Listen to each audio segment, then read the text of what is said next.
.507 p.m., March 15th, 2021. If everybody will please stand and say the Pledge of Allegiance.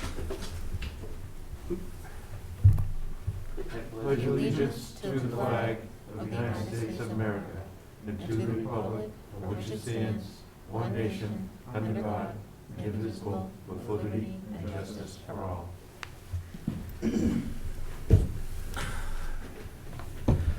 Thank you, everyone.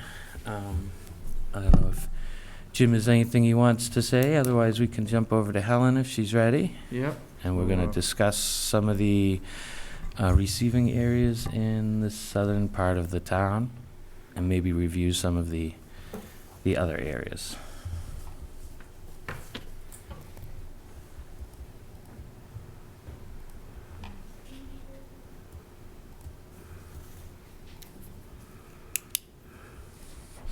If you need a few minutes, Alan, I think we can move to.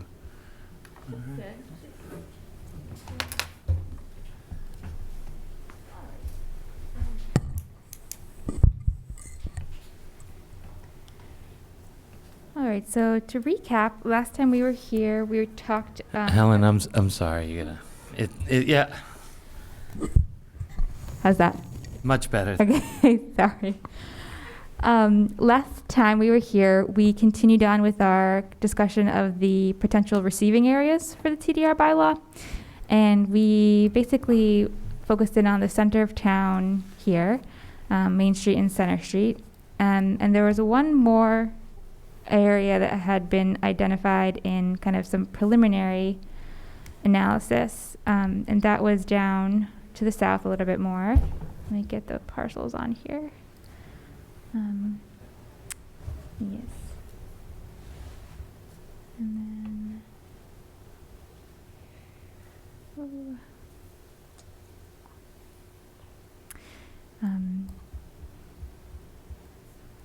so these areas in blue down here, the blue outline, those were other areas that at last time the TDR bylaw was kind of contemplated in town.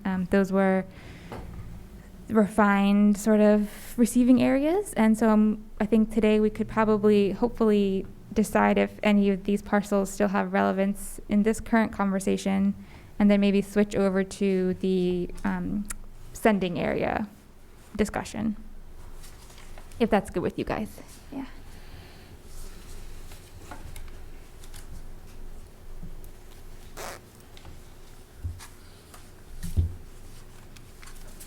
So hopefully getting the legend up kind of near the side of it, but remembering that the light purple is residential, the kind of next shade up is existing commercial. Then we have, looks like there might not be industrial in this area, but there's some mixed use, which is the darkest purple. Looks like there's maybe a church in this vicinity. And then really the only thing that's showing up as potentially developable are these two parcels here in yellow. Looks like there's public land here.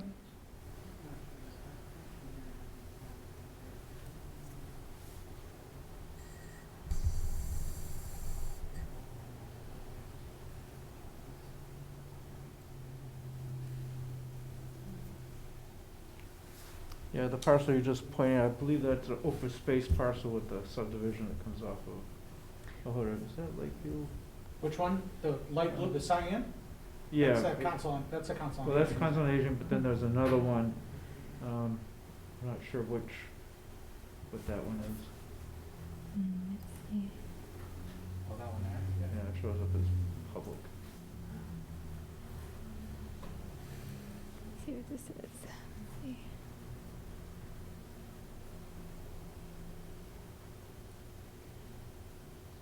Yeah, it looks like it's just, it's not an LLC or anything. It seems like it's a private owner.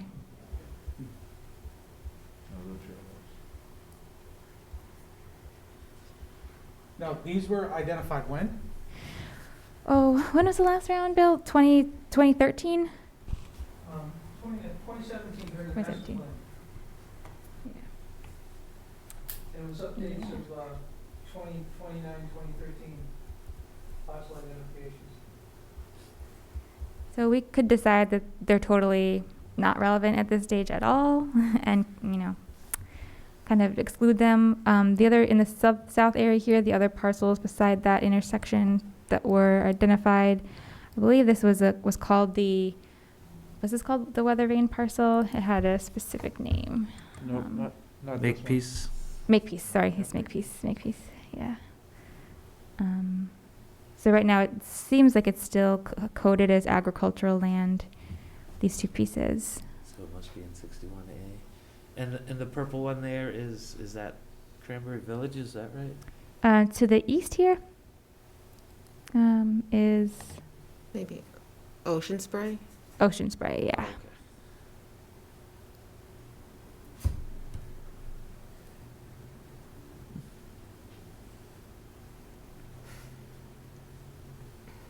I'm not, And then down here, looks like this one is, Are we gonna stay in the village district though?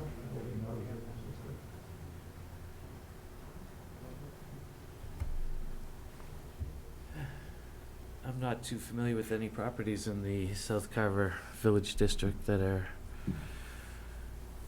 would meet the requirements we're looking for. Mhm.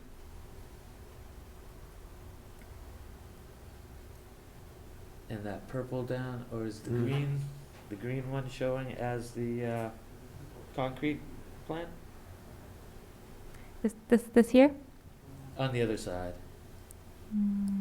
This here? No, It would have been either side of Ocean Spray, Oh, or kind of like behind it, maybe a little north of it. Yeah, I think that green's a body of water. yeah, yeah. and to the left of that would be the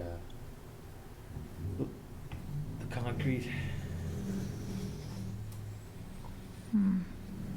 Like, I think the Concrete is on concrete's down here, it's on that brown parcel that's, Oh, yeah. Okay. yep.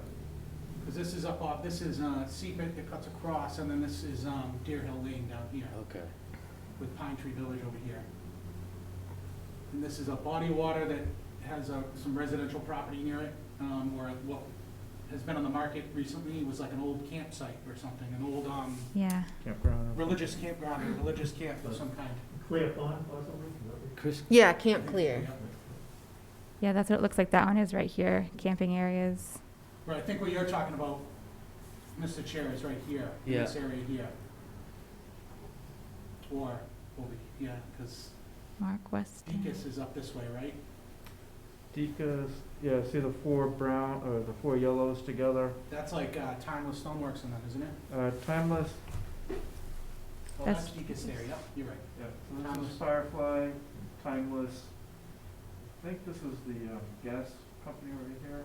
Okay, so that means concrete's down here, They're in this in parcel this, right in this one here? here. The axis over here probably go back, Yeah, right.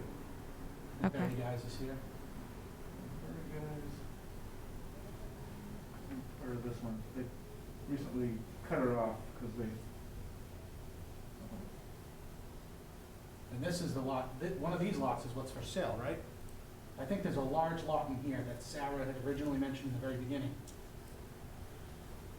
One of these lots here, like a 10-acre lot, is for sale. It's a 13-acre lot was for sale, but only maybe 2 of it's dry.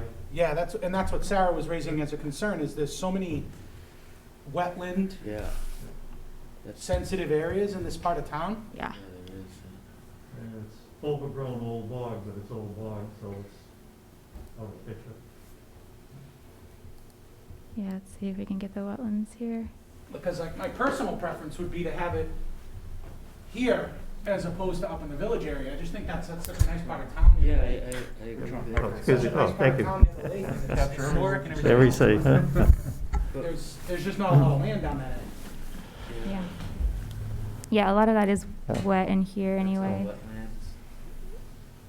And basically, over the years, that wetland and the bogs has preserved it, because no one can build there mostly, you know? Yeah. So if it was gonna be anything, it would be on this side. But again, I mean, Yeah. if the consensus is that this just isn't the right part of town, Yeah. Well, even yeah. like these purple lots, right? Are those undeveloped? So those have some development on them. They may not be fully developed. Yeah. So you have that small square next to the brown, right there, that's Firefly. Then right next to it's Timeless Stone. I think the next one up is the propane gas. Then the purple just above it, that's where the Deacon's plant itself is located. And then the yellow parcels are undeveloped parcels that are On the Form A lots on the right on, roadway? Yeah. yeah. Okay. Actually, they're subdivision lots. Yeah. You believe that. The whole thing was built on a subdivision. You know, just for conversation, in the past, we spoke of North Carver, which has water, which is an important item up there. And then we moved to Center Carver, which has sidewalks, is the village district. But when you get to South Carver, they don't have the water and they don't have the sidewalks. So And it's mostly commercial and industrial work down there also. we've got the little industrial going on there with the concrete plant and the Deacon's plant, yes. Yeah, and I think conceptually it makes sense because it's near the interchange, right, with 495, but if, It might- But the land is not there, it's That's mostly wetland. What it as you looks look- like. You look at it, except for the possible marijuana facility we're gonna put up there. Yeah. Mhm. Now, the Cranberry Village down there has town water, is that how that works, Jim? No, they have their own well that the pipers deeded over to them, I think. I But thought, it's their own well. I forget exactly how the town is involved, but we had talked about it recently at Select Board. So it's like a town well that they run on their own. So, but it is a well. okay, I thought we were involved somehow because we set the rates on it. The town is involved somehow. I can't explain exactly how, but I do know it's a well that they run down there. Yeah, it looks And like it's somewhere around here. Probably fairly well maxed out with the What density. village was that we were talking about? Yeah, I believe there's two wells, one at the other village there on Wareham Street and the one for Cranberry Village, but the capacity, I don't believe is anything there what you'd need for anything. Yeah. I would recommend taking out that brown piece that's showing on the right side, that's Makepeace, because I know a lot of that right now is being developed into solar. And even if it wasn't, I don't think that part of town can handle additional density above what could potentially be built there under the current bylaw because of the traffic on Cranberry Road and Federal, and now that the Reed soil plant is there too. I think anything above what is allowed now would be too much. And a bunch of that land is being used for something else, so I think that could come out. So, Bruce, I think the yellow piece, is that one of the solar projects? 59, it's just below the Deacon's, not Deacon's, but the Cranberry Processing Facility, the yellow. Isn't that the soil processing facility by Borrego Solar? Well, we have a solar project on the right-hand side of the, as you're facing the landfill, and then there are solar projects, a couple of solar projects across the street from the landfill. Wherever the landfill is up here, I don't know exactly which piece of property Yeah. that is.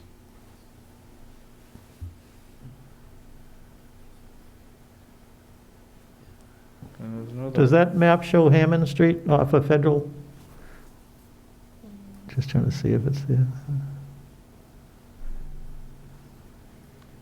Hammond Street you would scroll downwards, or, and I think it's, 'Cause that's about where the new solar they're working on, aren't they? Yeah. Right,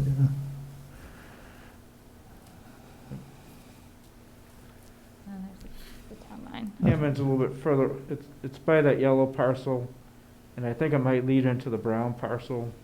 Okay. So it doesn't really, So this kind of stretch here. Yes. I know there's some sensitive areas down there that could potentially be considered sending areas. Oops, sorry. Yeah, I think that pretty much this entire, just trying to turn off this layer. This green here was considered, potential sending area.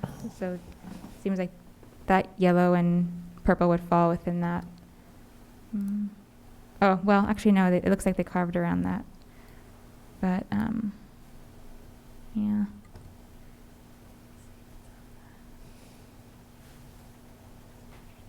That beige area on the left there, is that the landfill? No, that's like the Golden Solar Project or something. That's an earth removal project that, Bruce, you'd know, because that was before when I was on, isn't it Golden something? Yeah, the Golden Field, I think they called it. Yeah, I Yep. don't remember the name. The newly permitted ones going in are south of that, like Chuck was saying, they're border Hammond Street.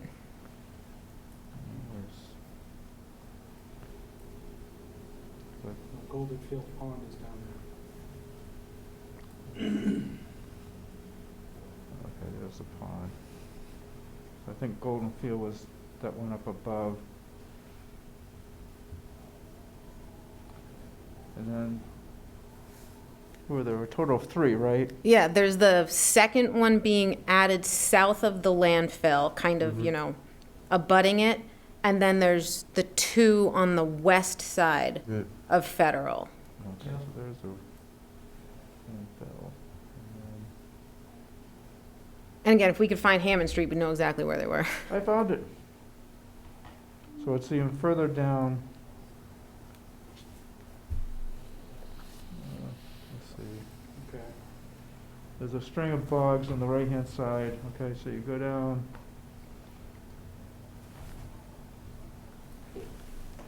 String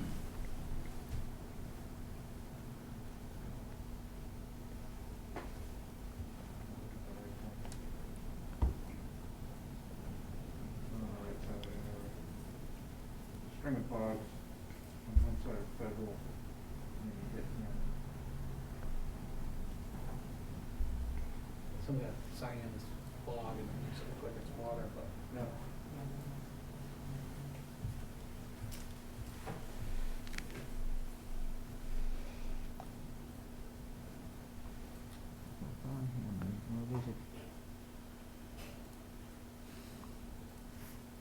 If you were able to go to aerial view, you could probably see it.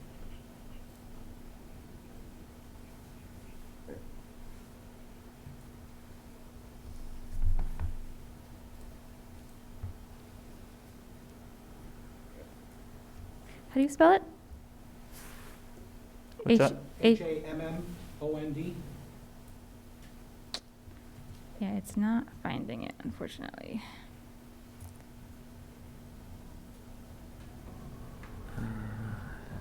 So here it is. All right. It is right here. So Hammond comes up like this. Because these are all long Hammond. So Hammond is like right here. Mhm. Okay. Because these are all bogs. There's one little water pond here, but Hammond comes up like this in front of these bogs here. This is Hammond right here. This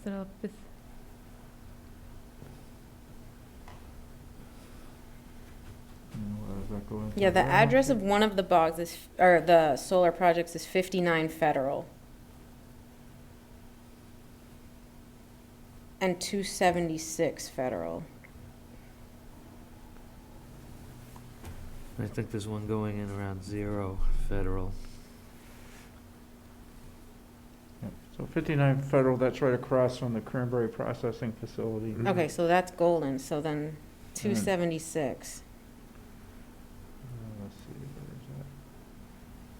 There's the landfill. Oh, there's one.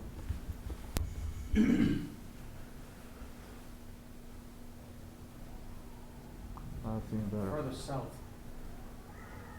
This one right here. And I think it's, the new one is just below. Yeah, that one. so if that's the landfill, then the bottom of the landfill is being extended a little bit, and then the other two new ones are west of that. I feel like a shape in that looks like south of that. Keep going a little bit south. Just move your actual mouse a little south, like or the cursor. Yeah, kind of in there. Right, is that Hammond kind of scooting to the left? That's Hammond, because there's one that's called, it was 0 Hammond, but it got an address. Mm-hmm. But it should be on the left-hand side. Yeah, it's not on Google Maps yet. They're getting ready to build it.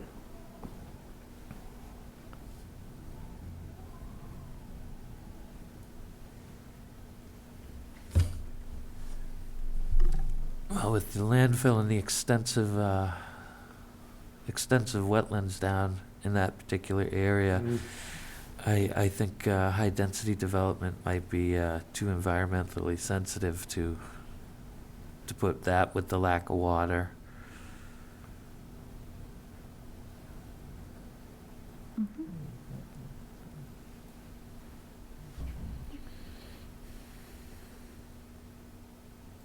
Yeah, and if that's the consensus of the committee, we would have our kind of the draft receiving areas would be what we see in orange here.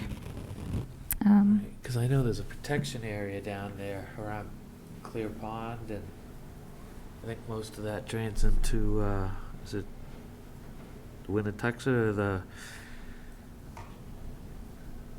Wanko River? Mhm.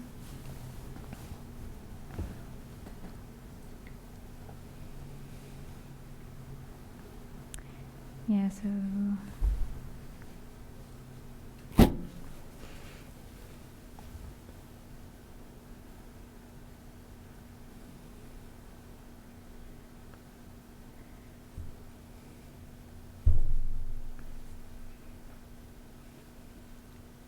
yeah. So, more discussion on the any receiving areas here, or moving on to sending areas? What do you guys think? Honestly, I would take that village part where the COA is, like on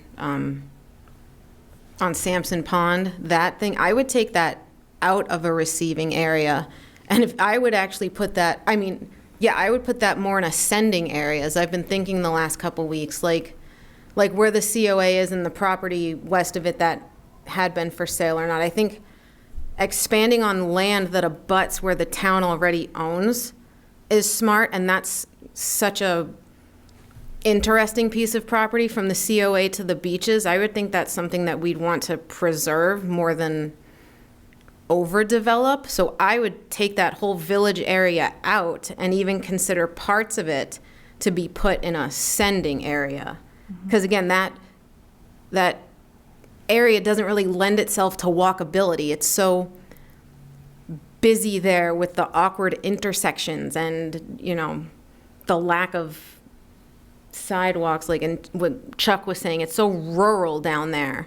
Speed limit's supposed to be 25. So adding in more that can be down there, I think, is the opposite of what makes sense to me. Yeah, and just to clarify, the blue mark is just like historical guidance. If there's nothing in orange here, then there's nothing. Oh, That was just hypothetical. It was That's the from the point. last time they looked at this issue back in 2017, I guess. Okay. So, yeah, really, the layer that we've been building the last couple weeks is this orange. Okay, yeah, because I would say don't include that stuff down there in an official receiving area. Yeah. That kind of thinking is good, though, where you can actually tie into town-held assets already to enhance the area, and especially in areas where you have questions about your carrying capacity. Your water, your roads, your sidewalk, infrastructure, and the Yeah. ability to accommodate infrastructure. That's always good thinking around there where you have the assets already. I think that was the potential furnace historic district Oh, yeah? that they had in kind of outlined in blue there. Yeah. Okay. All right. Then I'm gonna just take the old kind of reference receiving areas off the map here, so we Yeah. can maybe focus in more on the sending areas. Um,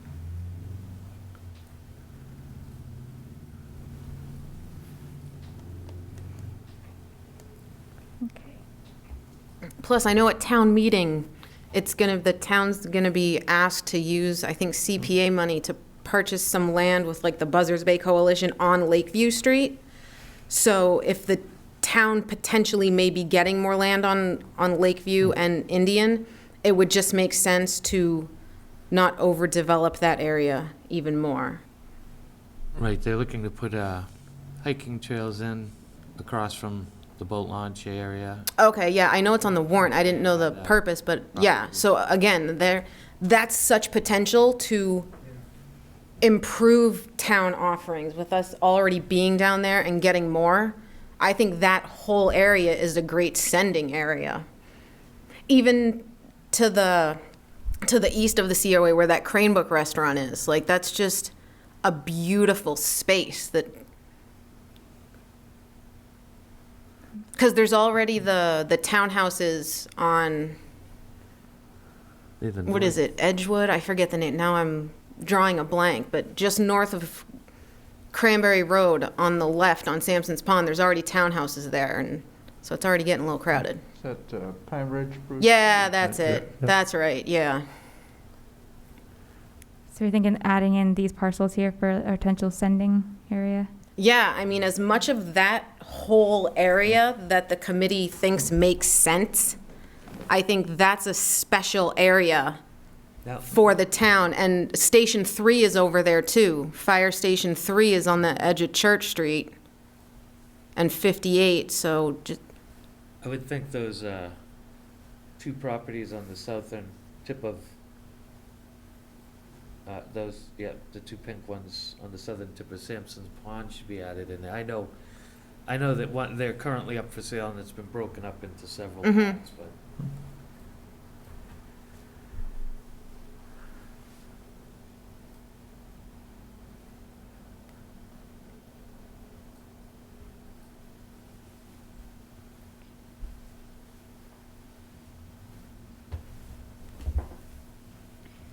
So I guess while we're here, yeah, let's talk about the kind of area around the pond. So this whole kind of area, this area here had been a potential protection or sending type of area. oh, I love that. So let's see. Now, what does the light green signify? Yeah, the potential sending area. Yeah. Sometimes they don't. It doesn't appear to align as well with parcels as maybe you would want. See, Now, it's right here, for example, like for some reason it's cut in a little bit when the whole parcel seems to extend out to here. As you know, as refining things, it might make sense to kind of align them to those parcel boundaries, but that's up to you guys too. Yeah. I believe that pink is the Pine Ridge, right, the condos? Yeah, Right that there, would make yeah, sense. yeah. Connie, do you know exactly where the parcels on Lakeview are that they want to Yeah. turn into and Indian too? Because again, if the town is potentially investing in that area, I think it would make sense to try to protect even more around there. But I don't know which ones they are. It's this parcel here that runs from the boat ramp all the way over to Main Street, so that one there. Oh, sorry. Yeah. Oh, maybe it's this one. Yeah, that's the That's a Cranberry piece, lot. okay, yeah. Like these two parcels here, this is an access road up to, there's a house in here, that might be the house. And then on Indian Street, they border the currently owned conservation land. Right, and I would think adding in the cranberry bogs there would, Yeah. even though they're undevelopable, but more to a recognition. Mm-hmm. And And if I'm not mistaken, I think these were broken up into one or two lots along the edge with the cranberry bogs behind them. I'm not. Yeah, it's not showing the more recent changes. So along Sampson Pond on Lakeview, there was They're divided into 4 Right. lots, if I remember correctly. Currently, nothing's built there though, so it doesn't, I wouldn't think it would hurt to add that little area in. Yeah, I think that's smart. And what's this area here? Is some kind of publicly owned land. Let's see. Is that across from Church Street? Is that what we're looking at? Yeah, Yeah. Kinda. yeah. Vacant conservation, municipal or county. Okay. And this is a cranberry bog in the corner there, is that correct, Sue? Yes, yeah, annual. I mean, Because I look at that small triangle as Station 3 at the edge of, right there in blue. Yeah, that- And I wondering what across the street, if it's anything to do with town property or anything. Yeah, it looks like they're both owned by Carver. So that one and that one are listed as and what's this, Carver. this purple area? That's not Indian Street, right? Weston Bros, Cranberries. Okay, that's the big box. Yeah.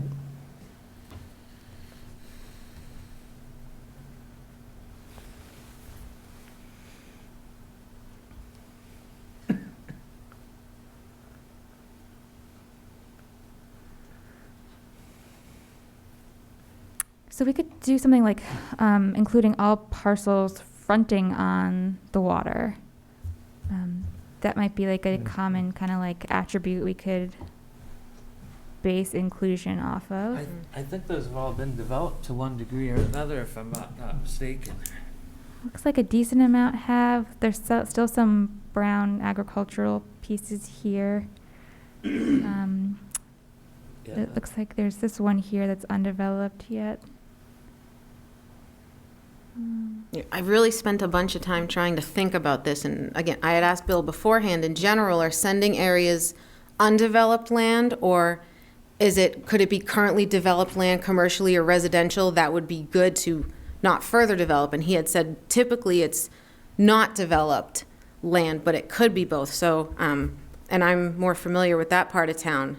So 2 properties that kind of popped up as making sense is the Leiden Cottage, where I think John Della Priscoli lives and owns now. I know that's a beautiful piece of property that's historic. And then also the land at King Richard's Fair, because I think that could be awesome for the town too.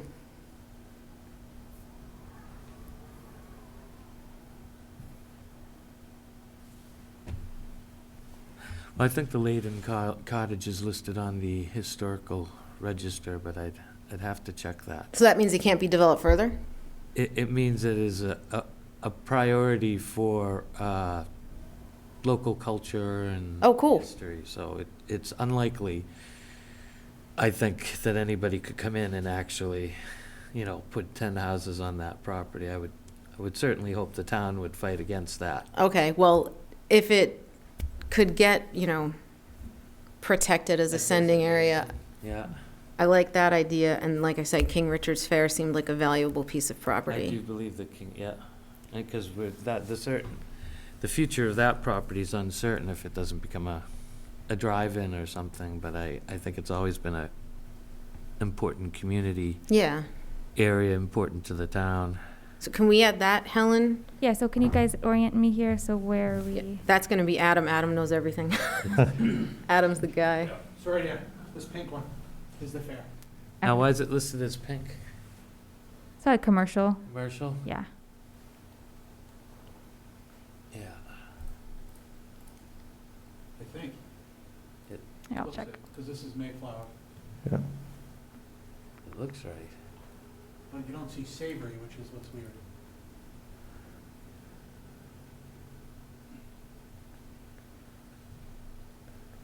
Fairgrounds and amusement Yeah, parks, yeah.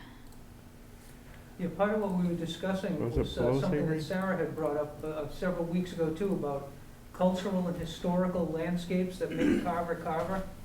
So things like that may have development of structures on them, but haven't been improved beyond that. and you wouldn't want to see changed.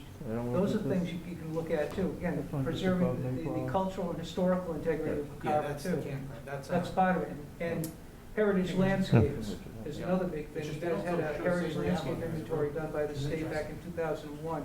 It identifies some of the Town-owned properties that But they don't show they the thought road were going through it. important.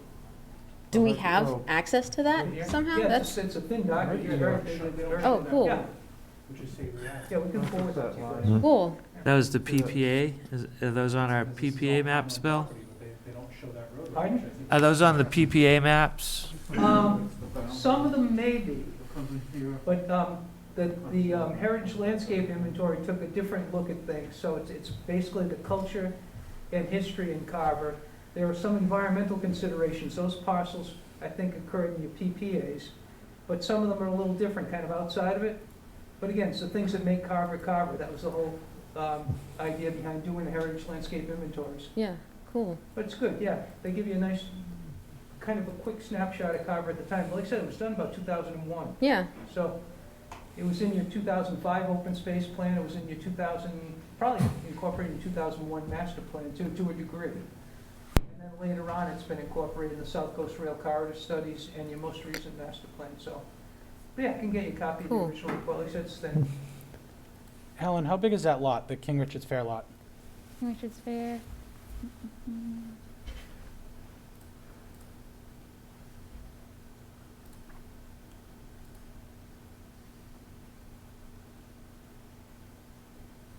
$74 acres.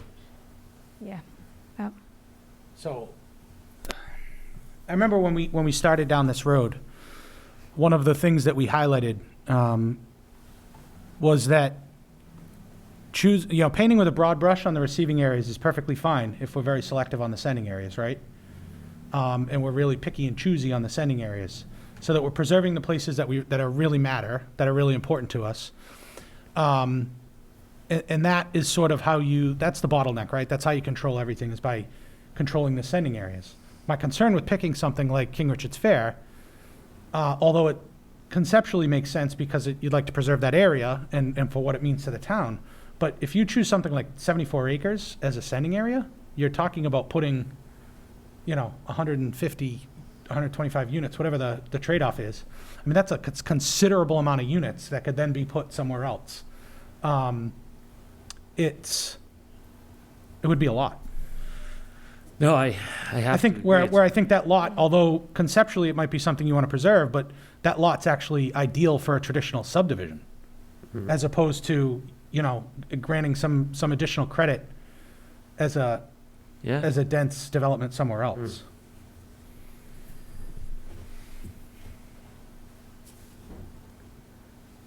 I mean, I think areas around the lake and things like that all make total sense, right? You want to, if somebody was willing to give up a house lot around the lake and instead get something else somewhere else, that'd be great, but. Right, because it is set back off the road. I mean, it is an Right. important part of Carver, but we can't really break it up into certain, this 30 acres is worth saving, and then, I mean, it's prime developable land. There's few Yeah. parcels in town that are it's right on 58 too, which is part of it. that are set up that well for a traditional subdivision. I think as you guys are having this conversation, just to add a little bit of background, there's a couple of things you could do when you think about these bylaws, right? So one of the things is to set applicability. And so applicability could be like, okay, it's in the TDR, it's on the map, but also it's only applicable to, say, parcels that are 10 acres or less or 20 acres or less. So that would essentially, it would force a subdivision of something like that. So that's one way you can control things a little bit, but still provide that sending area option for a certain parcel. And the other piece that when we start to talk about the bylaw itself, and one of the issues that the existing language has is the fact that it doesn't clearly match, yes, okay, you have all this sending potential, but a receiving parcel can only, has a limit on what it can accommodate. So you need to, even if you have a bunch to send, it's not all going to land one place. If we do set up a bank, then theoretically it could land somewhere else in town. That's true. But there are ways to kind of control either overwhelming a receiving area or giving away a ton of units from one sending. Right, because that 75 acres would take up a huge chunk of the receiving properties if that was ever the case. Right. How about the properties bordering the conservation land on Indian Street? I know that the town's looking to buy roughly 30 acres in that area, but one of the things about the TDR map is to conserve bordering town-owned properties for recreation. This is Indian.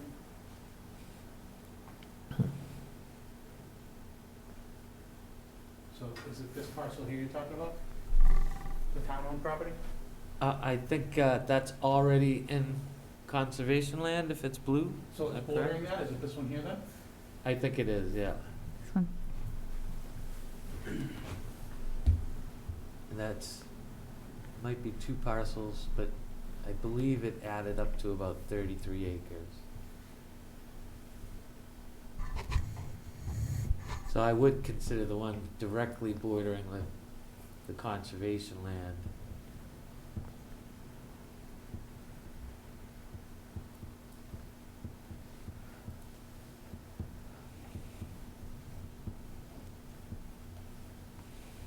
So the town, does the town has plans to purchase it, or What's the size of that one? this one? Does it give a name of the owner? 18, the owner is Griffith Clark. Yes, the Griffith property. So 18, and I think there's another, one of the other, I didn't think it was that one, but That's a question.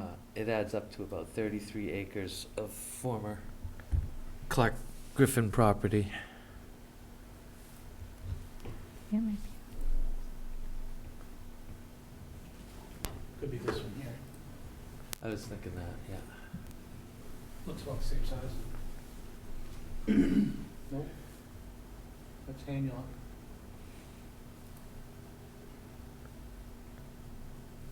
I would think that both of those properties would be good ones to add in, though.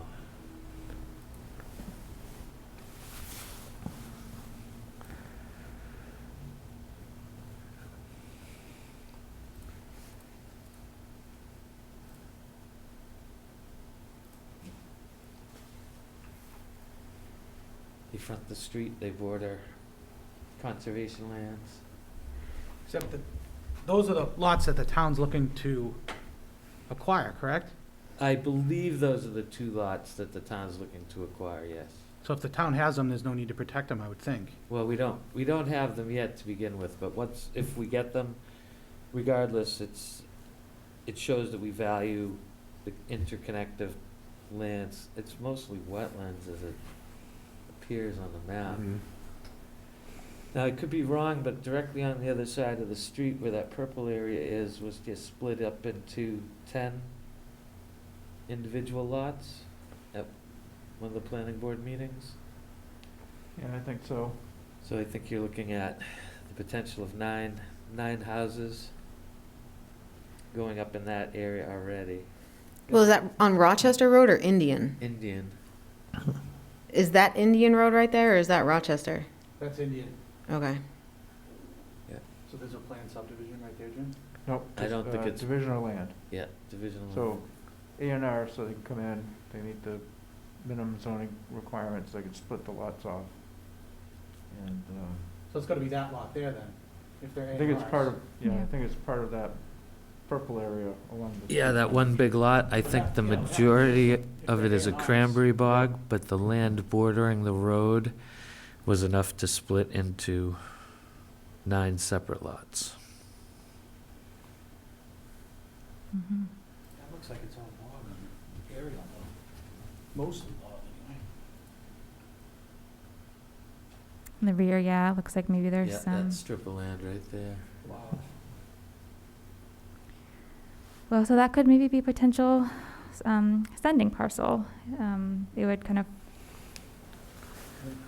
force a conversation about if, the subdivision along the road here is really, could be one option versus sending the developable acreage, which wouldn't include the whole parcel, but the developable portion of it, to a different part of town.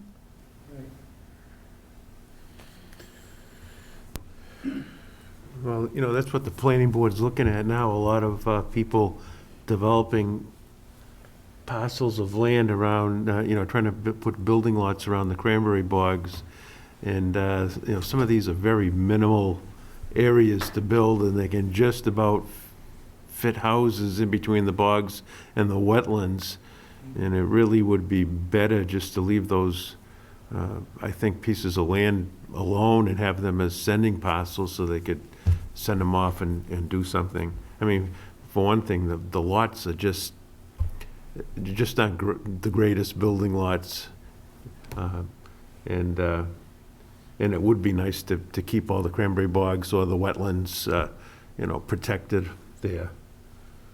But Yep. that's what we're seeing more and more of that all the time. And I would think if I don't know how we identify those areas, but, to keep the wetlands and the cranberry bogs, from being totally, a lot of times they're putting the buildings in there, dividing the lots, and they're going to abandon the cranberry bogs. So I don't know how we can stop that, but if we did have sending areas, it would encourage people not to do that, I would think. Right. Yeah, if you could incentivize the kind of development that you wanted, you could avoid A&R lots, which is what Carver's experienced a lot in the past when these types of things have happened. You start to give up the old ag land or the bog land, and you get people developing lots along the roads, and Yep. the upland goes, like you said, not always the best of development. So this way you could provide some alternatives and maybe incentivize the kind of development that you want in certain areas, bring it to certain areas. Right, one of the important aspects I think we have to take into consideration is the view from the road, because once the development starts and the houses go up, they will generally block out the vistas of cranberry bogs and open space that so many people down here have gotten used to and come to expect. I would recommend that it's an undeveloped piece of property right now with the potential for 9 houses, but I think that would be a fair enough sending area to consider. Yeah, I think that it's those kinds of properties that are actually like the best sending areas, where you Mhm. know that there's development pressure, and you're trying to tamp it down a bit. Yeah. Now, as we come north on 58, I mean, I'd like to put the church in there, the old church, even though it probably isn't a buildable property, but to recognize it as important to the character of Carver. I can't see a developer coming in and tearing down the church and putting up a house next to the graveyard there, but I think it's one of the most easily recognizable features of our town. I believe just north of there, though, is next to the Union Church, that 16 acres they broke up into separate lots, which are for sale right now, right? Yeah. Yes, yeah, they did. So then maybe protect or add those two into the saving area. If the church is important to the town's character, Is it that yellow area there? It's gonna be, this is the graveyard, I believe. Green. So it's this, the blue one's the church, no? No, This- because it would be under. Let me think. Yeah, maybe it's that one. I think that's the one that's been carved up, though. That's the No, there's cemetery, cemetery, yeah. and there's the church. Yep, and then this is the lot that's been carved up. Right.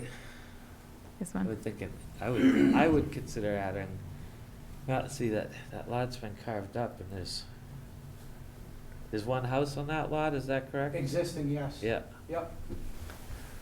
That's a historic home too, isn't it? it is, yeah. Yes. Reputedly haunted.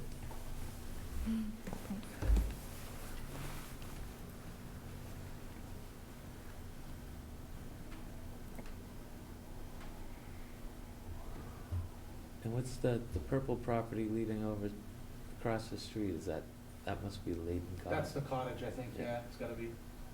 Now, why would it be purple? Looks like it's mixed use. Some housing and some maybe 61A. Oh, that's directly across from the church, though. No, yeah, you're right, it's not. That's not the Layton Cottage, that's near our former selectman, Mr. Robinson's. Yeah, that's the cottage down there. No? Is it the Larches It's Inn? the large one next to the yellow one, I think. Yeah.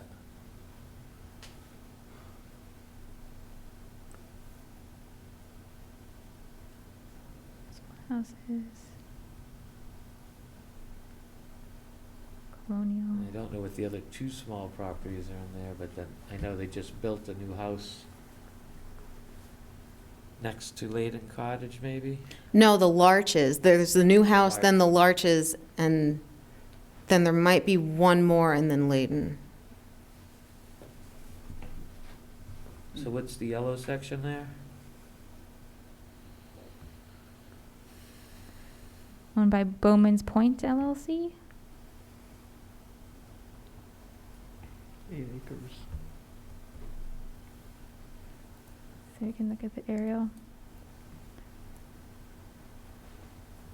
And there is a roadway that goes in there off of Mayflower.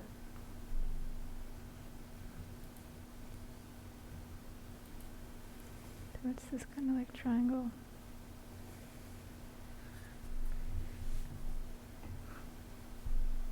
It looks like it has two structures on it currently. Up by the road. Yeah. Yeah. Is that that yellow dollhouse looking thing? Looks like a gingerbread house.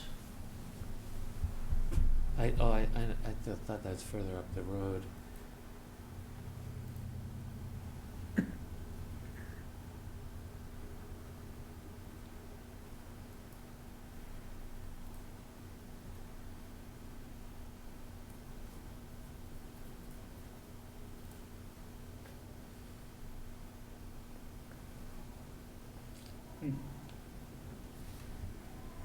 So you added that big white spot there, just to the right of your cursor. That was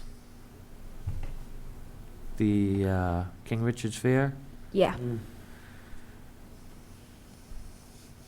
I would have to lean towards Adam in the fact that it just might be overly large, and because it's so set back from the road, it might not be the best sending property, but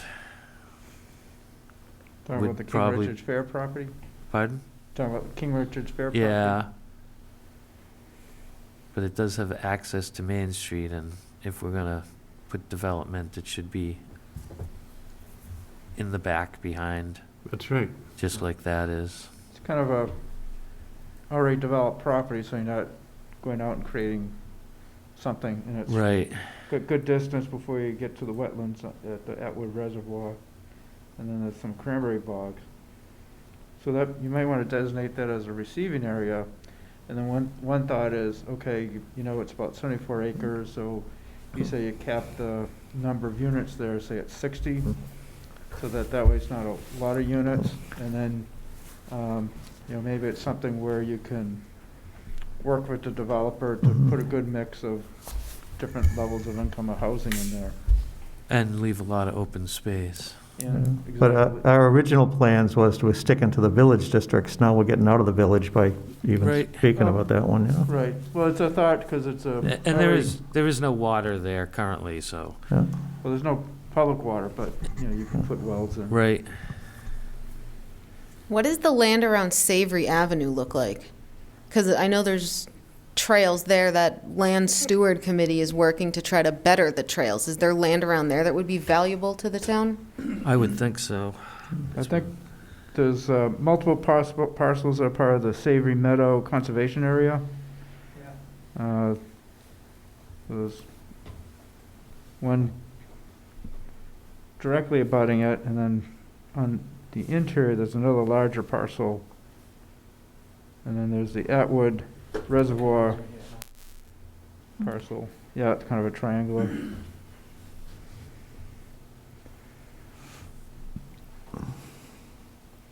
So Yeah, is any of that land around it a good idea?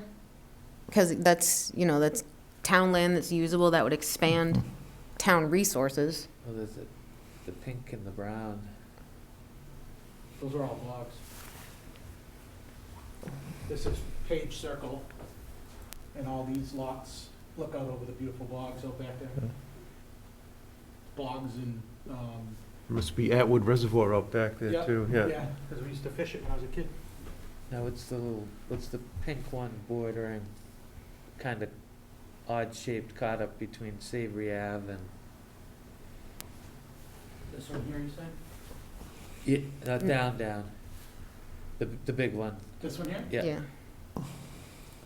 It's probably developed, I think.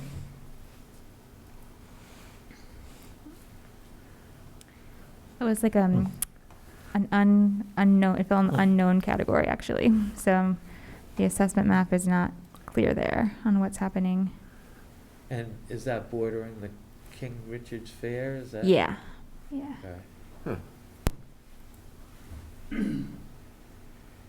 That's what it looks like now, it's just forest.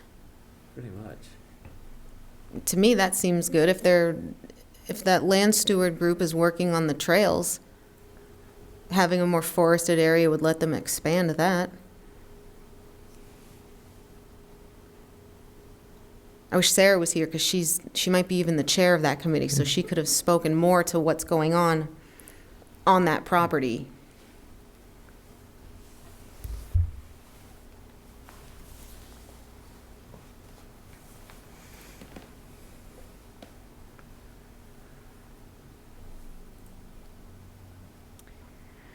Well, it's a ton of wetlands. Yeah, Something. that's a big lake, Yeah. reservoir. Yeah.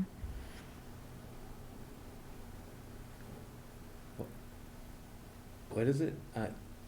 All that blue is, That's like a large body of water. Yeah. Right, there's the Atwood Reservoir. okay. So is everything in blue wetlands? Did I Pretty- look yeah. at? Yeah. Or they're like open water or wetlands, yeah.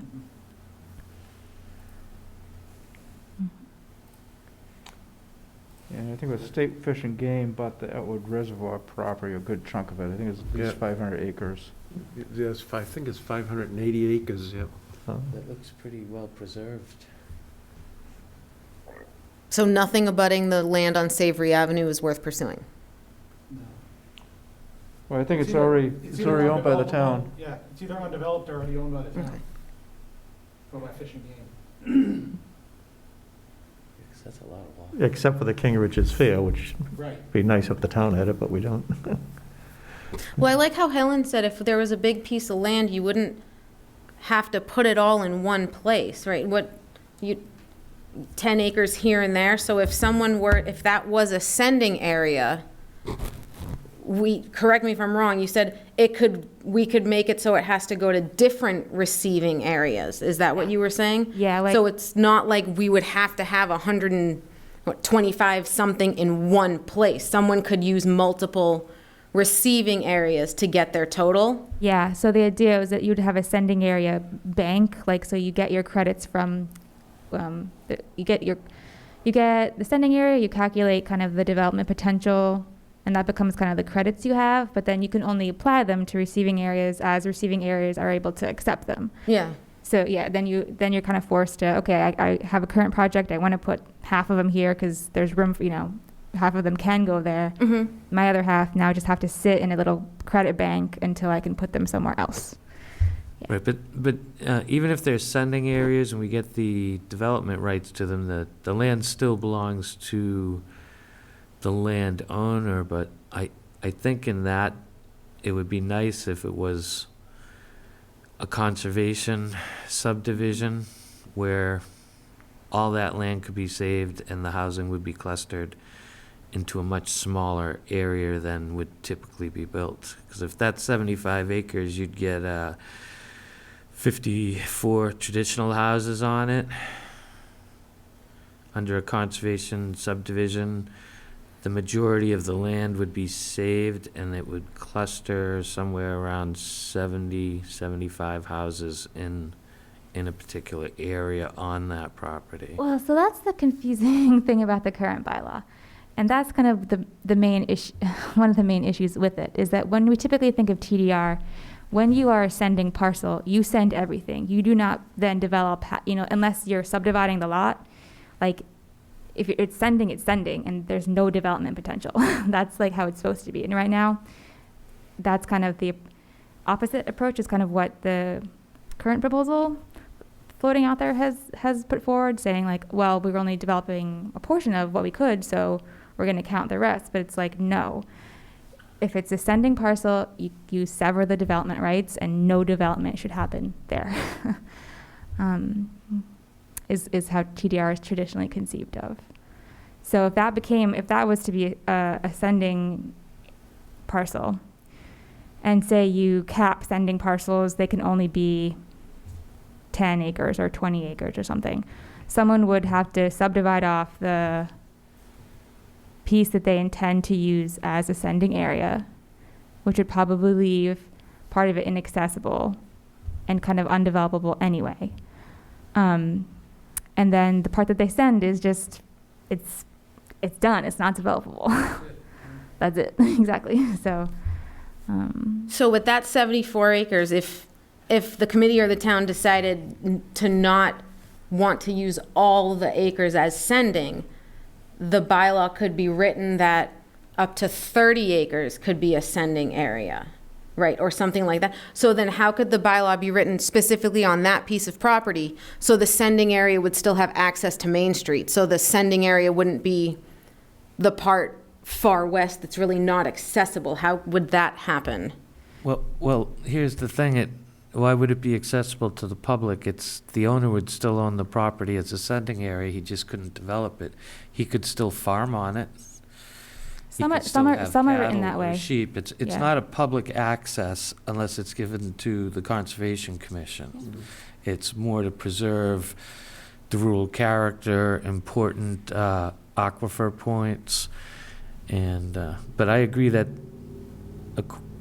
the amount of wetlands in this area does tend to point to it being, and the Atwood Reservoir is a fairly important part of the aquifer system in Carver.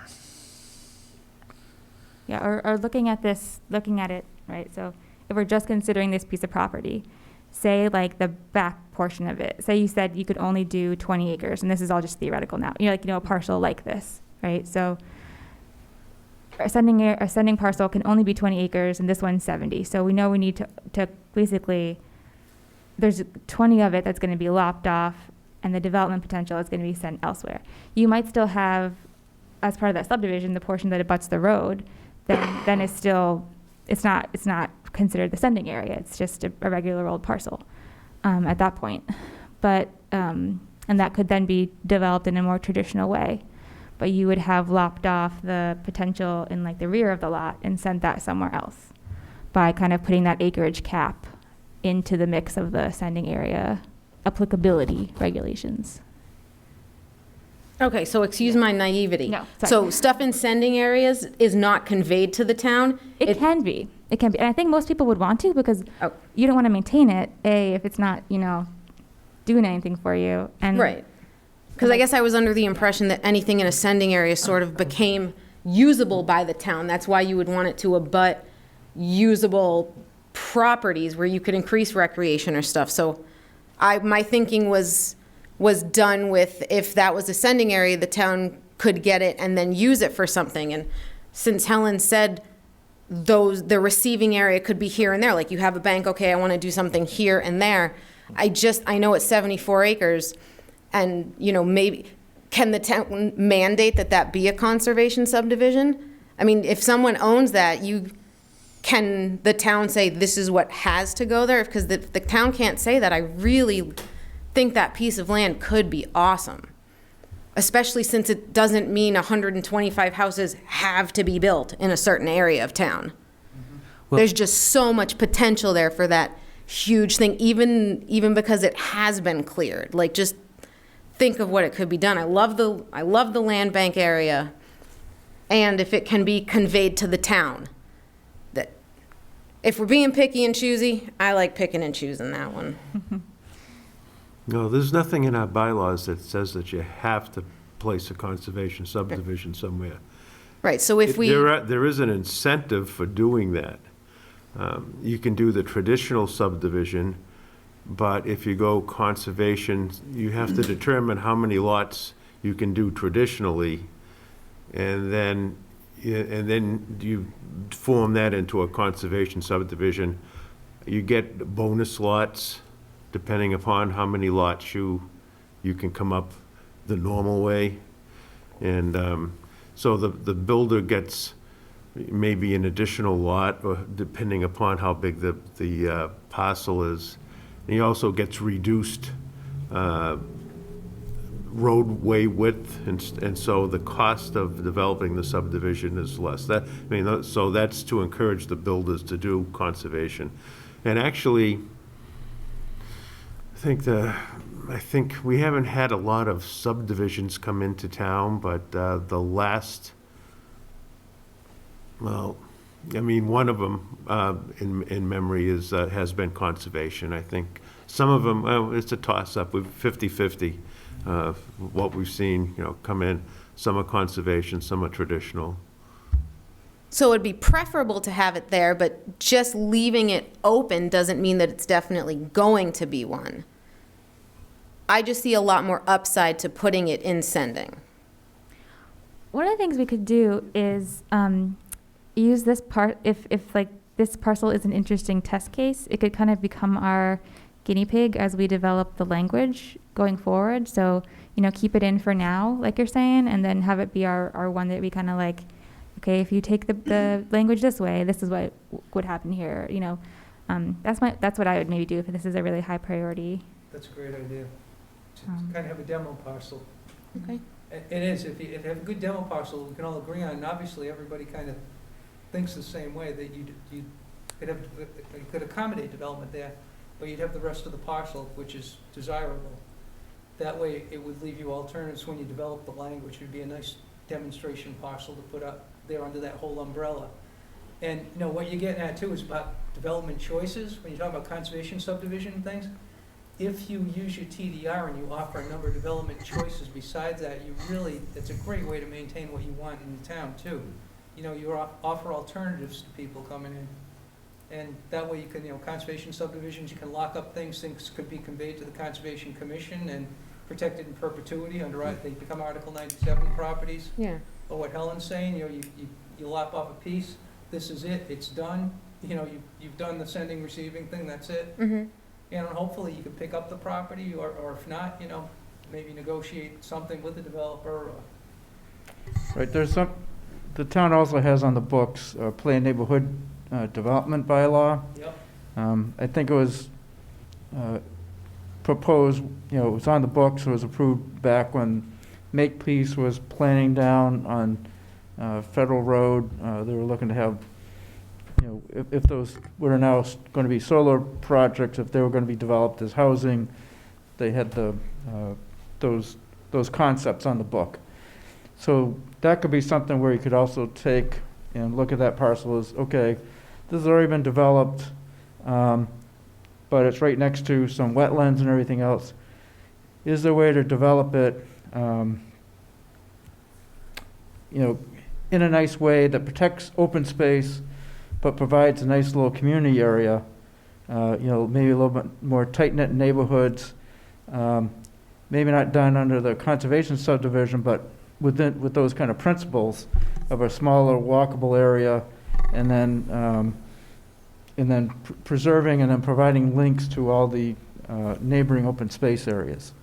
And then, maybe as part of that development, they provide public access parking for people who want to come in. They can park, and then they can go and walk in some of the other open, do their hiking, or even, I'm not sure about waterways on the Etwood Reservoir, but also potentially have ability to launch canoes or kayaks, that kind of thing. But trying to think creatively what you could do with that parcel, and then think about, okay, well, we don't want, 100 houses there, but as a trade-off, what can we do and have it somewhat as a receiving area, but also have some creative development that could be a really nice area for the town in a multiple ways. Yeah, yeah, that's cool. I like what he just said. It is listed through the town as an important water resource on our 2017 map, so Right, and I it's think you in have, that area. sorry, Connie, but those yellow parcels, I have a feeling are also linked into the Renaissance Fair property. I would have to take a look at the property records just to verify who owns them. Oh, they're single-family homes. Are those on those yellow I parcels? believe so. Let's see. And what does yellow stand for? I think there's actually undeveloped, so that's Yeah, it's undevelopable, or undeveloped. sorry, that's developable land, so it looks like they're mostly just forest areas. I think this is Yeah, the first yeah, purple. Yeah, you're right. I'm thinking further down, I'm thinking the pinks down here and the pinks up there, because I know somebody that used to live in one of those pinks, yeah. Right, so you have some of those parcels that border the street, and you could design it so that no one builds anything on those parcels, but all the development is to the interior. And it just could be just a nice little residential area, neighborhood that's walkable, yet also provides access Yeah. for other residents of town to go in and access the Atwood Reservoir. I think right now you have to go down Meadow Street to access that. And, if the parking areas are tight, this could help provide some relief to that.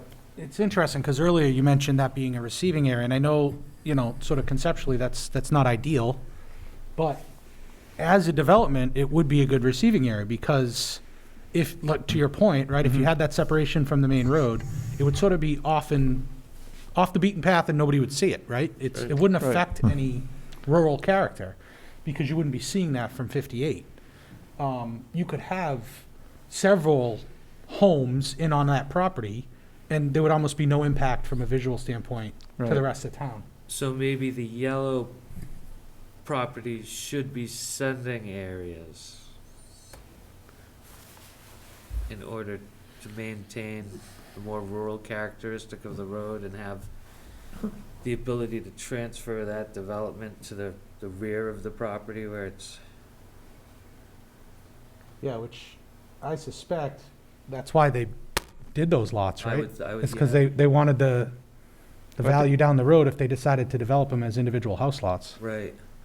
So you get to transfer your one NULA to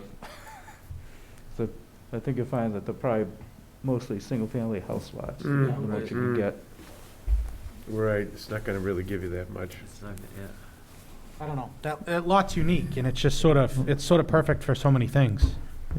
It's I mean, that's really something, I think you'd have to use like the CPA money and purchase. It's privately owned, Bonnie and her daughters has got it, they're using it for their uses right now is, the King Richard's Fair. If the town really wants it, you have to buy it, maybe CPA money, something. Right. and we wouldn't, that's it. So I think that's your parcel with options. You could take a look at it, use it as a test case. Yeah. Is the town better off thinking about that as maybe a receiving area and then looking towards future development, but also thinking about what type of development you want on that parcel and how you want it to, and how you want that development to be? Or, is it part of a, open space sending area or parcel the town, buys, but, Would the town have more value if it was developed, which it, right now it's just privately owned sitting there.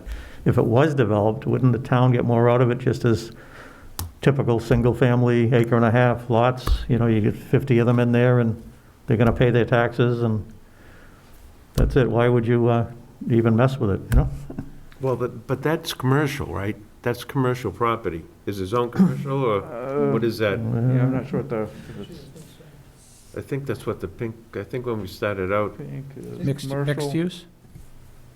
Yeah, it's shown as commercial, I'm not sure what the actual. No, I it's don't know not. if It's, two, looks like the 179. frontage Let's see if I pull up the is- property parcel. Let's see here. That's not really residential property there. It looks like the frontage is residential, agricultural, and then tourist commercial is the back. Tourist, commercial. Amusement, maybe? That's the district. How does one change the zoning there if someone wanted to build houses? Is Gotta that a go- town meeting Gotta thing? go through town. Okay. Yeah, town meeting. I'd love to do what Helen and Bill said and use that as kind of a test thing. Because I think we all agree that that area has potential to be something.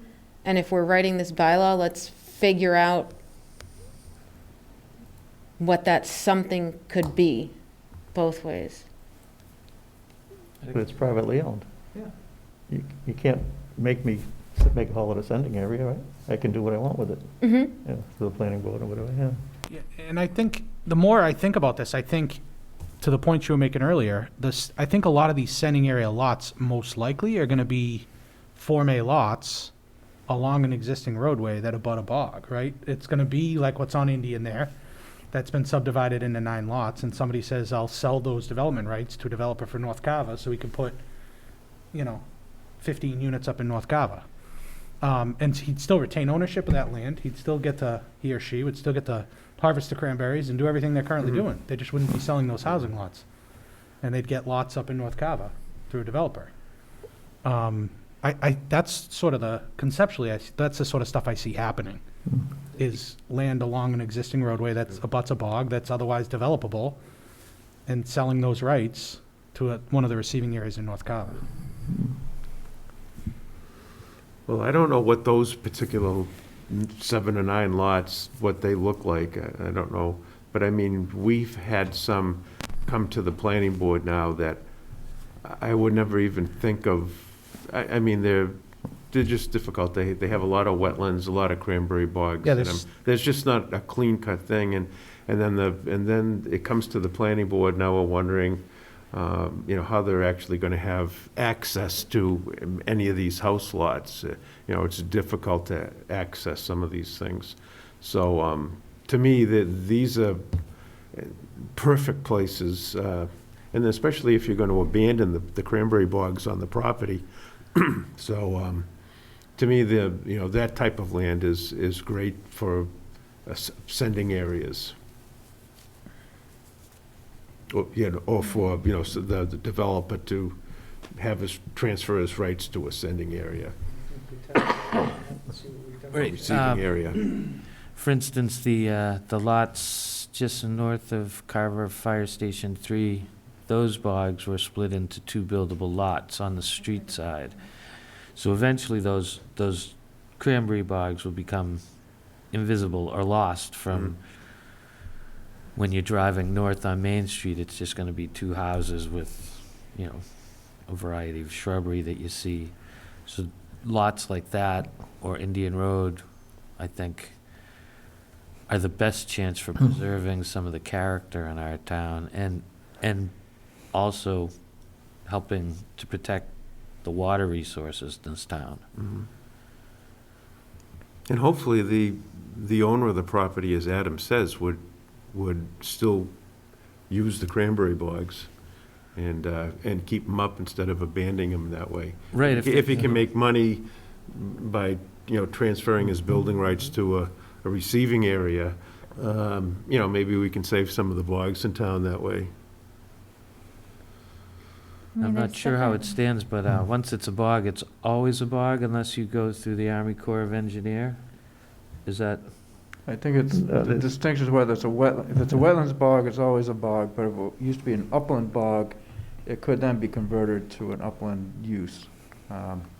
and what would be the pathway to do something along those lines? You have to go to Concom. So Mhm. you'd have So to, it's on a local level. right, so it's on a local level, they would have to determine whether it's a upland or wetland bog. And then, all depends on what the proponent is proposing to do with that. But anybody can abandon their bog. I mean, there's nothing saying that they have to maintain their bog. They can just let it go to marsh if they want. Right. There's actually some owners that are transferring, there's a program from USDA, and some of those property owners are transferring their bogs that way. And then there are some others that are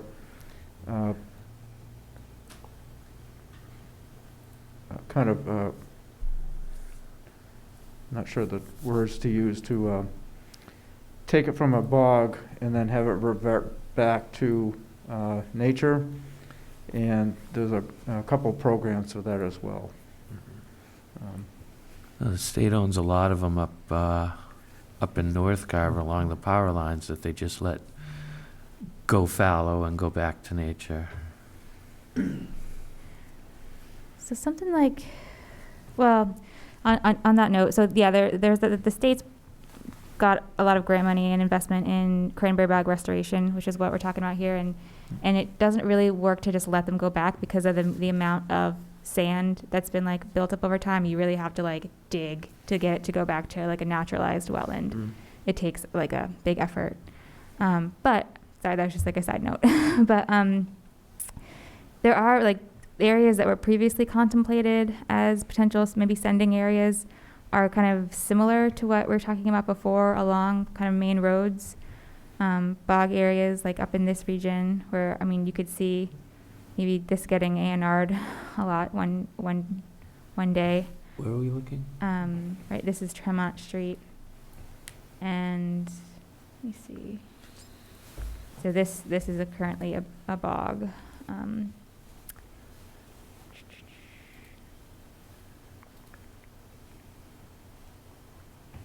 Now, we take a sending area, it's still up to the owner to decide, I want to keep it the way it is, or, oh, I'll sell off my right to send it.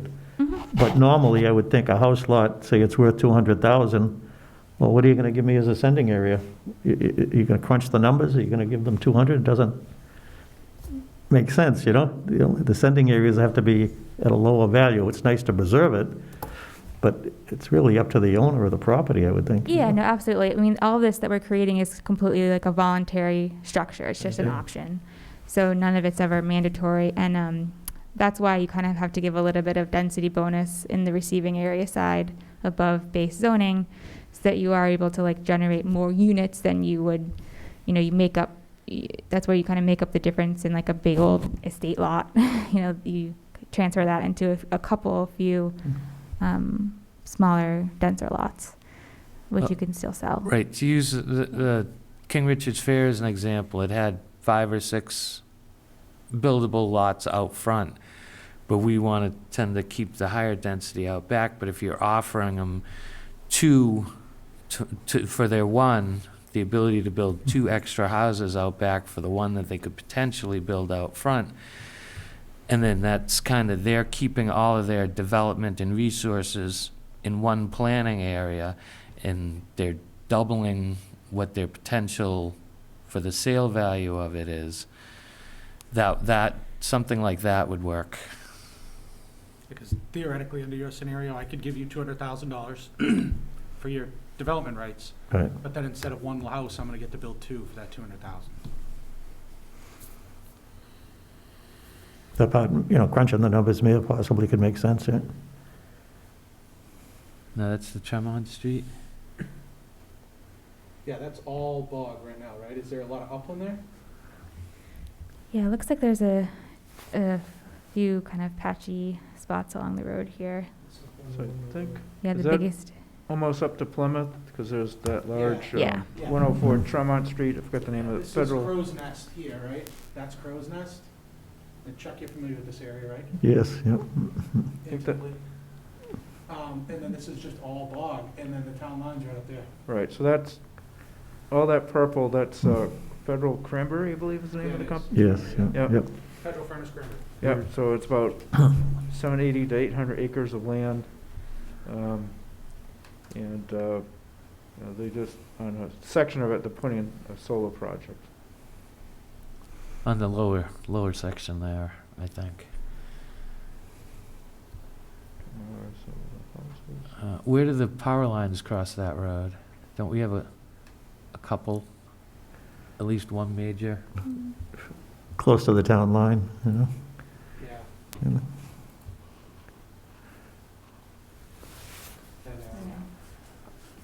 Right there, yeah. It's off the lot, that's the lot line probably. And what's that out on the left there, that area?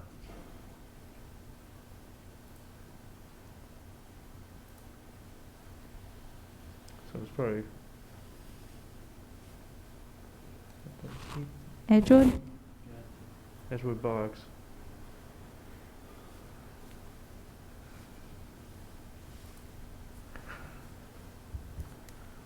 So in that case, the light blue are the wetlands, and then the deeper purple would be the upland area. The Yeah. buildable Yeah. area, yeah. And some of that would be constrained by the power lines.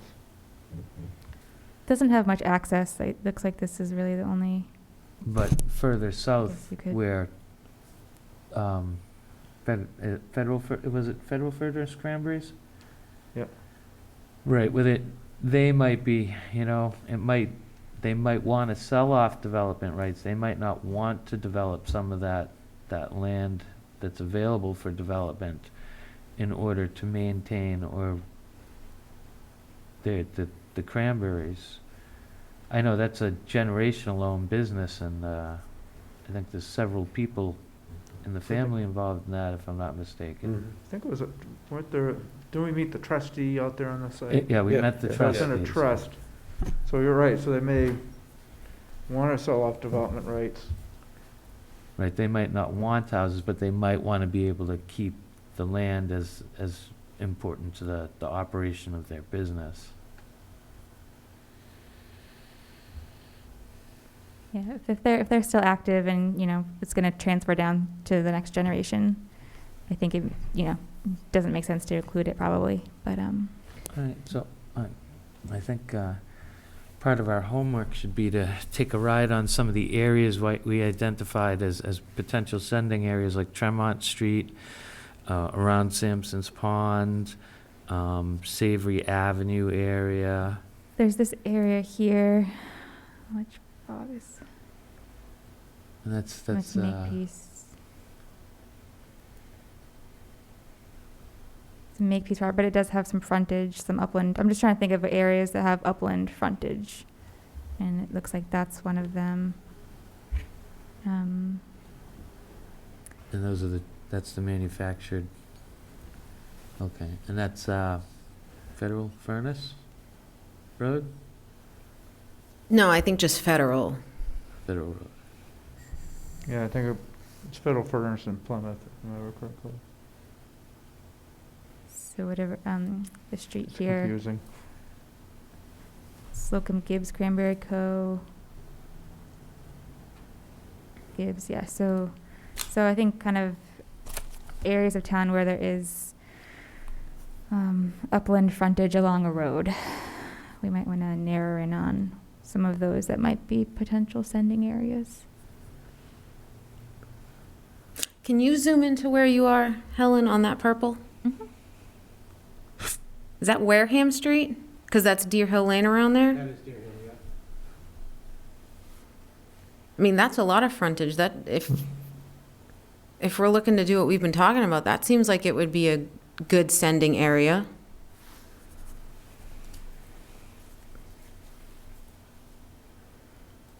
Because that's a super, quiet road. You really don't want a ton of dense stuff going up there. That's I mean, it's already used as a cut through a little bit to Wareham, but right. Where was the Christian camp in that area? Is it off to the right of that where you are now? That purple large, no, down to the right. Is that it off to the right side of the road there? The next one up to the right? Is this little one here? No, the one to the, oh, is that all one? I think the camp might be closer to Tremont Street. I think it's north of Deer Hill. Yeah, it is. Okay. Because I knew it was set back a bit, and it was right off the bogs.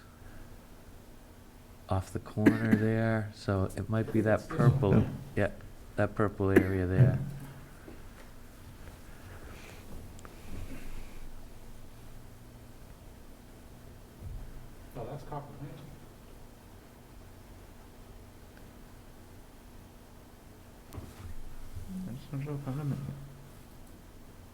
So check that next dark purple up. Yeah, didn't think it was on the road. I thought it was, Is it dark purple or is it deep Just go- if purple? you pan up. This is seepage here, so is it this one? That's what I just had her click. That's the one that's on there now. It's gotta be maybe this little one. I thought the access was in. yeah, I thought, Yes. I thought you're right. This side of Okay. the pond. I thought it came in like this, Okay. so maybe it's that, What's that looking for? the little camp that was out there? Oh, okay. It was directly, Yep. Evangelical Mission. yeah, okay. Yep. It's a little smaller than I had. Yeah, I thought it was a big lot too. I thought it encompassed that whole area back, that whole brown area back there, not, So this is all pretty, if you pan down, relatively speaking, right? This area is insanely developed, right? You got Carver Lane, this is Pine Tree, right? And then you've got Deer Hill here. Mm-hmm. I mean, that's a pretty dense area. But if Right, you look and at it, you have Copper Lantern, which is pretty compact on a big decent-sized parcel. Right. And then the Deer Hill is more spread out. And Pine Tree is very compact. could you pull that Yeah. map up a little bit? Or drag it down? Up the other way. Hmm. Yeah.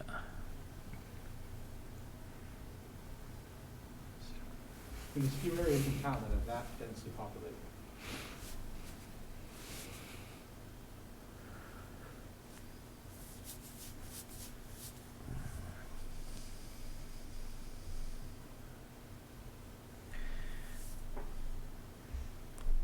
Now, do we have a designated map? I thought we had one through the, one of the committees not too long ago.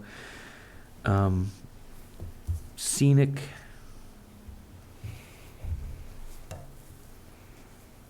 Or it might be part of the PPA maps, I'm not sure. Like the scenic vistas See, type. that kind of gives you a good difference between. Like scenic features, unique and scenic That's features. right under- Yes, That's in your open space plan. that's in our it's in the open space plan. That's in the open space plan, yeah, unique environments and scenic features. Right, you have all the open space, and then you go into the more compact, I knew I'd start somewhere. Pine Tree Village. Yeah, that's the one I was talking about with Sarah. And then you have a single-family development, which, Yeah, I had Price the reviewed it, houses and up then more. I believe I reviewed it again when, I think Sarah sent it out to us, didn't she? Yeah, kind of impacts the development in Yeah. Carver. It's crazy. So what are you thinking of, looking at the open space plan and seeing what parcels are around there to, Would have been previously identified and, Yeah. yeah, so that we could save those and make the spaces bigger and bigger? yeah, Mm-hmm. that and, I think we have to take a little ride around the south of Carver on some of these areas we were looking at and find out what we feel best represents. You do like a car rally. Yeah, Yeah. Tremont Road, all along that Federal Cranberries is all open. And I think they have the potential to develop all of that land. But they might not want to, and if the town feels that maybe that's an appropriate place for sending areas, maybe it'd work out best for all of us.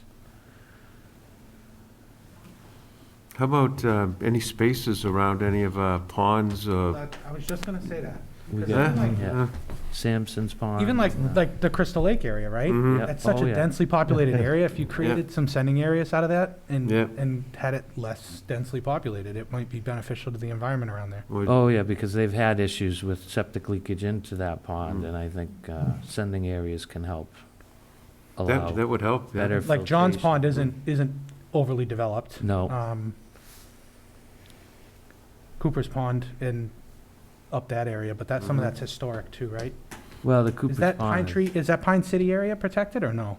There's this, I think there's a conservation section off of it, off the Green Street bogs up north.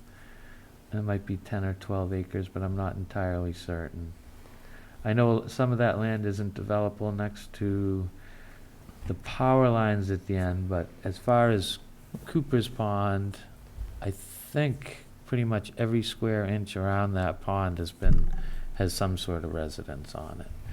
You get the Baptist church on one end, and it goes in a full circle. Yeah. And there's some pretty dense building back in the pine, very small lots back there. But there is a large area off of those green street bogs that runs up Pine City, Walker Road, back to the Cranberry Bogs. I think that area wouldn't be sufficient to put high-density housing in on the one hand, but it might be important with the aquifer up there and the 2 ponds in order to maintain it.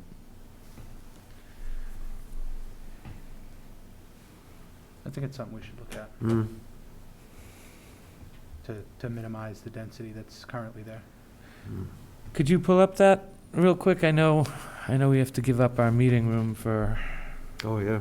We need a few minutes. everybody else, but Cooper Pond, it's Which is, very north, small pond to the left. I believe Keep it's going. Yeah, this one here, right? I think it is, yeah. But that land she clicked on is mostly cranberry bogs, but it also contains a lot of uplands. And I thought there was some conservation restriction on it, but I'm not entirely certain. And there's power lines that come in through here, right? They run, yeah, almost that blue line that's to the right of Cooper Pond there. Right in through here, right? Yeah. Because it comes across like this, doesn't it? Right, it's that This is swath where where, it is. yeah, this is and I think it continues Oh, it comes all up the that way way. Okay. across. It looks like And then it's all right. across this main And that's street. John's Pond there. So this is a huge lot that was for Yeah. sale a year or so ago, but I don't know what happened to it.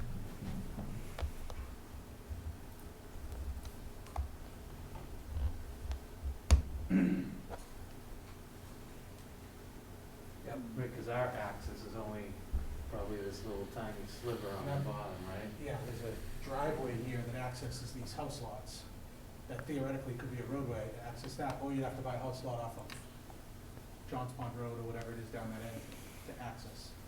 Yeah. Let's see.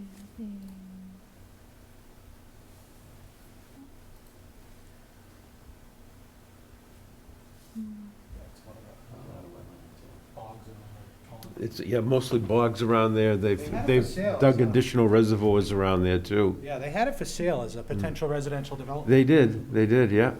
Because he's also selling, they're the same company, I think, that owns That's the power line. up off of Fuller Street. Mm-hmm, And they did a bunch of Form A lots off of Fuller Street, 6 of them, I North and think, south. mm-hmm, on their bogs that are there mm-hmm. around the same time. They were trying to sell both.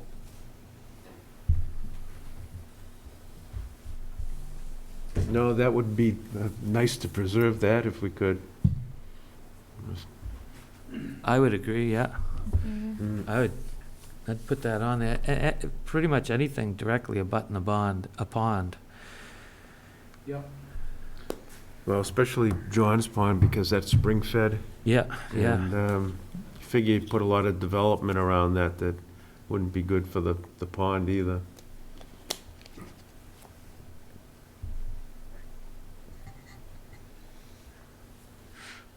And I think on the south side of Cooper's Pond there, where it's purple,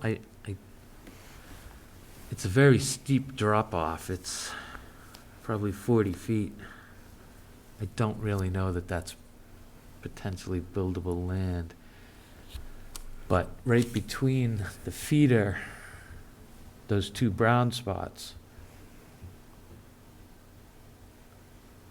Yeah.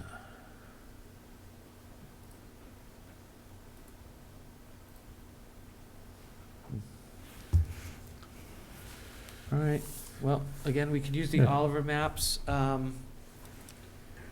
we have the open space plan, which has some recommendations on that too. We can do a little driving around. But the sending areas, I think, are gonna be a lot more complex than the receiving areas. So I know sometimes we look at these sending areas, but some of them are already protected in different ways, so we'd want to, don't give up that.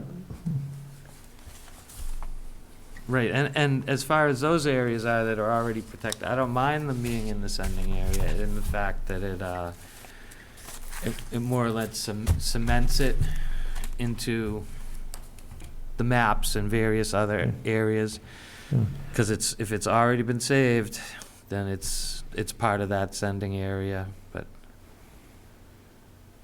yeah. But maybe you could send us the way the map stands now. Sure. With the purple being the potential, more or less, sending areas, because the brown is agricultural, correct? Yeah, and like in some, so the purple is mixed, the darkest purple is mixed use, which is often also in part bogland, so in part agricultural, but with a commercial component or a residential component or something A else. house on the whole lot. Yeah, probably, yeah, Mhm. yeah. So I would think it would be like the brown, the straight up agricultural, and then the mixed use properties would be good to know. Right. And If- just to reiterate from last time, this process all went about, it was this, the sending areas at that time were, let me query the right thing, were, But you had sent us the other map, which I found very useful, because I could add in different layers and take off differently, but I couldn't interact with it this time. okay, yeah, let me go back, I'll fix that up and make sure it has what we currently said. Yeah, so before it was like this one Kiko River area, Clear Pond, Sampson's Pond, Federal Pond, Great Cedar Swamp area, and then South Meadowbrook Water Resource Area, Pinewood Lake Water Resource Area, Muddy Pond, Cedar Swamp Protection. So, yeah, I'll include that as well, just for reference, but, in no way are we tied to any of that, but, yeah. Yeah. Okay. I'll send Jim your heritage landscape inventory. Oh, A lot of that's in your open space plan, but this has it all in one place, like in 5 pages, all listed. And there's also another map that Sarah and I were talking about from the 2008 Regional Open Space Plan for the Plymouth Carver Aquifer. That's the one that UMass Boston did. And it's dots, it's kind of blobs, but they did a potential TDR scenario for Carver under that. So I'll send that map, I'll dig that out too. Thank I'll you. send that through Jim, and Jim can send it around to you guys. Okay. Excellent. Thank you. All right, well, we're a little behind on the minutes, but if it's all right, there's some blank spaces on the January 20th, 2021 one, and I prefer Ms. Hewings to be here, because it's her name on some of the issues. But if it's all right with anybody, I will look into accepting a motion for the January 25th, 2021, if everybody's had a chance and opportunity to look them over. Yeah, I'll make a motion for the approval of the January 25th, 2021 minutes. I believe that was Helen and Bill's first evening with us. Do I hear a second? Okay. I'll second the motion. The motion's been made and seconded. I'll give everybody a minute for discussion.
Seeing no further discussion, I'll take a roll call vote, and Adam, if you wouldn't mind?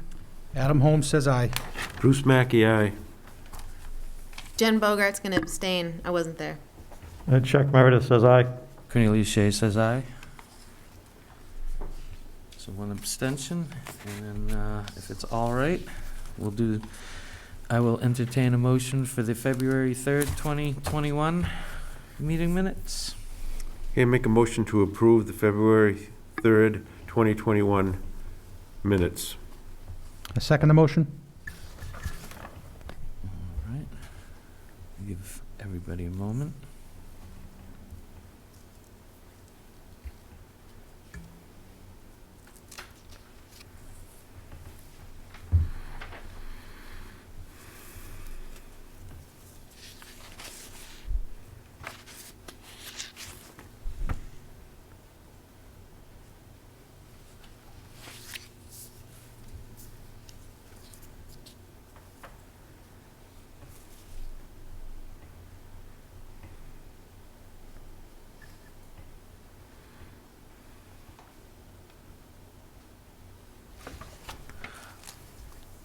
All right, seeing no discussion, Mr. Holmes, if it's not too much trouble.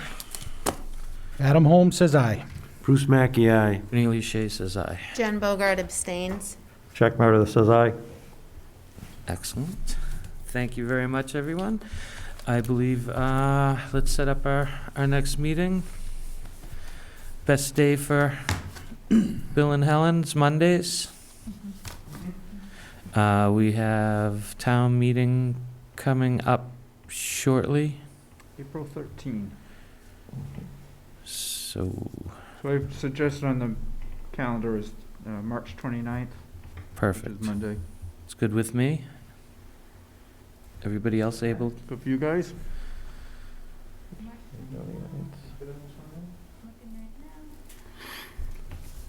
Last Monday of the month. All right. Mr. Walsh, if you wouldn't mind making that so. Okay. And that brings, Make Yeah. a motion for adjournment. I second. thank you. Any discussion? Seeing none. Mr. Holmes? Adam Holmes says aye. Bruce Mackey, aye. Cornelius Shea says aye. Jen Bogart says aye. Chuck Meredith says aye. Thank you, everyone.